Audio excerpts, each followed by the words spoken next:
Satu aja sakit. Polres Langsa melakukan pemusnahan barang bukti sabu seberat 1.015,13 gram dari penangkapan 2 orang tersangka yang diungkap Satres Narkoba di wilayah hukum Kota Langsa. Adapun tersangka yang berhasil diamankan yakni SK, 41 tahun, seorang wira swasta yang diamankan petugas saat edarkan sabu di dalam rumahnya di Dusun Melati, Kampung Paya, Bujo, Blangpasi, Kecamatan Langsa Kota, pada Kamis 6 Juli 2023 sekitar pukul 13.30 waktu Indonesia Barat. Kemudian tersangka SY, 46 tahun, warga desa Punti, Kecamatan Rantu Perelak, Kabupaten Aceh Timur. Ia diamankan saat edarkan sabu di sebuah warung di Kampung Paya, Bujo, Tengoh, Kecamatan Langsa Barat pada Minggu 6 Agustus 2023 sekitar pukul 21 waktu Indonesia Barat.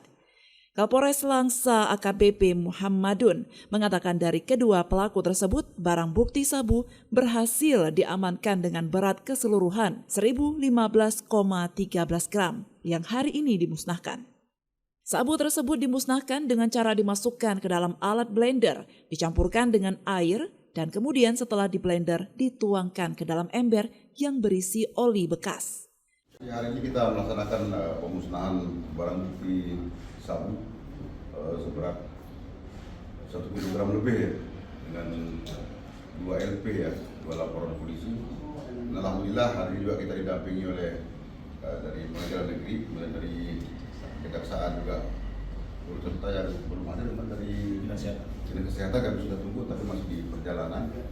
Kemudian upaya kita juga tetap kita akan melaksanakan pemberantasan narkoba untuk generasi muda ya, tetap kita melaksanakan pemusnahan ataupun pengungkapan, dan di samping itu juga bukan hanya pengungkapan aja yang kita laksanakan ataupun penangkapan, tetapi juga sosialisasi ke kampung-kampung juga tetap kita laksanakan.